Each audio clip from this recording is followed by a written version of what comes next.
ഇങ്ങനെയൊരു സുന്ദരമായ ആഘോഷങ്ങളും അതിലേക്ക് കൂട്ടായ്മകളൊക്കെ ഇങ്ങനെ ഒത്തുചേരുമ്പോൾ സ്വാഭാവികമായിട്ടും നമ്മളുടെ സ്ട്രെസ്സുകളൊക്കെ കുറയും.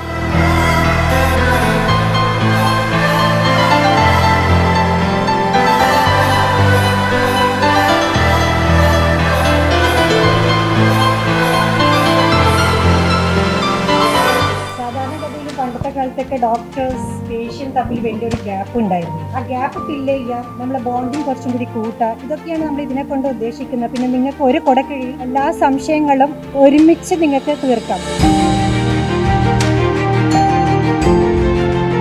ആസ്റ്റർ മിംസിൻ്റെ ആസ്റ്റർ മദർ ഹോസ്പിറ്റൽ അരീക്കോട് വന്നിട്ട് ഈ ദിവസം നോക്കുമ്പോൾ 2030ഓളം കുഞ്ഞുങ്ങൾ നമ്മുടെ ആശുപത്രിയിൽ ഇപ്പോൾ ഈ 3.5 വർഷം കൊണ്ട് ജനനം നടക്കുകയാണ്.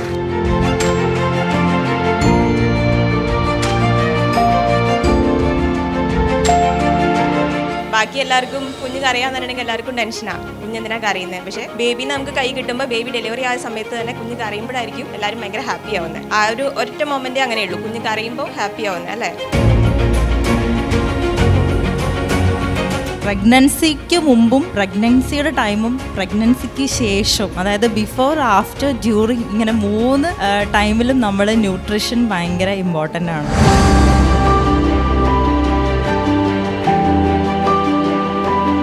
പാരന്റ്ഹുഡിന് വേണ്ടിയിട്ട് നിങ്ങൾ പ്രിപ്പയർ ചെയ്യുക. നല്ല പാരന്റ് ആവണമെന്നൊന്നും എപ്പോഴും എല്ലാവരും ചിന്തിക്കൊന്നും വേണ്ട. പക്ഷെ നല്ല പാരന്റ് ആയില്ലെങ്കിലും മോശം പാരന്റ് ആവരുതെന്ന് എപ്പോഴും എല്ലാവരും ചിന്തിക്കുക.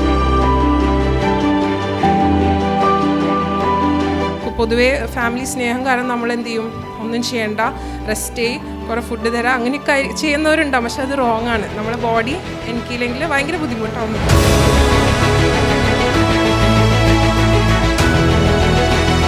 പോസ്റ്റ് ഡെലിവറി എന്താ നമ്മളെ നാട്ടിൽ മാത്രമേ ഉള്ളൂ ഈ 40 ദിവസം 90 ദിവസത്തേക്ക് റെസ്റ്റ് ഉള്ളത്. ഫോറിൻ കൺട്രീസിൽ പോയാലോ നോർമൽ ഡെലിവറി കഴിഞ്ഞാൽ 48 hours കഴിഞ്ഞാൽ ദേ ആർ ഫ്രീ. CS കഴിഞ്ഞാൽ 1 week കഴിഞ്ഞാൽ they are back to their work. വേദനരഹിത പ്രസവം എന്ന് പറയുന്നത് ഇപ്പോൾ ഒരുപാട് പ്രചാരത്തിൽ വന്നുകൊണ്ടിരിക്കുകയാണ്. ഒരുപാട് പേഷ്യൻസ്, നമ്മുടെ തന്നെ ഒരുപാട് പേഷ്യൻസ് ഇപ്പോൾ ഓപ്റ്റ് ചെയ്യുന്നുണ്ട്.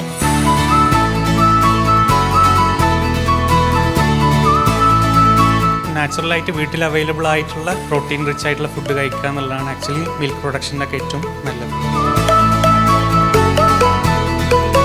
ഇടുപ്പലിൻ്റെ എത്ര സ്പേസ് ഉണ്ട്, അതുപോലെ സെർവിക്സ് എത്രത്തോളം ഓപ്പൺ ആവുന്നുണ്ട്, അതുപോലെ ബേബിയുടെ വെയിറ്റ്, ഇതെല്ലാം കൂടിയാണ് നമ്മൾ ഒരു പേഷ്യൻറ്റിന് സിസേറിയൻ വേണോ അല്ലെങ്കിൽ ഡെലിവറിക്ക് ട്രൈ ചെയ്യണോ എന്നുള്ള ഡിസൈഡ് ചെയ്യുന്നത്. ഏറ്റവും ഇമ്പോർട്ടൻറ്റ് ലോട്ട്സ് ഓഫ് വാട്ടർ. എത്രത്തോളം വെള്ളം കുടിക്കാൻ പറ്റുമോ അത്രത്തോളം നമുക്ക് വെള്ളം കുടിക്കുന്നതിനനുസരിച്ചിട്ട്, കാരണം ബ്രസ്റ്റ് മിൽക്കിൽ 90% മുകളിൽ എന്തായാലും വാട്ടറാണ് വരുന്നത്. വേദനാരഹിതമായ പ്രസവം എന്ന് പറയുന്നത് എപ്പിഡ്യൂറൽ അനാൽജസി വെച്ചിട്ടാണ് ചെയ്യുക. നമ്മൾ സാധാരണ സിസേറിയനെ ധരിപ്പിക്കുന്നത് പോലെ എപ്പിഡ്യൂറൽ സ്പേസിലേക്ക് മരുന്ന് കുത്തിവെച്ചിട്ട് വേദന മാത്രം അറിയില്ല പേഷ്യൻസ്. ബാക്കി വികസനങ്ങളും കാര്യങ്ങളൊക്കെ സാധാരണ നോർമൽ ഡെലിവറിയിൽ നടക്കുന്നത് പോലെ ഉണ്ടാവും. 3.5 വർഷത്തോളമായി ഞാൻ ഈ ഹോസ്പിറ്റലിൽ, മുമ്പ് വേറെ ഹോസ്പിറ്റലായിരുന്നു. ആ ഹോസ്പിറ്റലിലൊന്നും ഇല്ലാത്ത ഒരു പ്രോഗ്രാമാണ് ഈ ആസ്റ്റർ ബേബി ഷവർ എന്നുള്ളത്.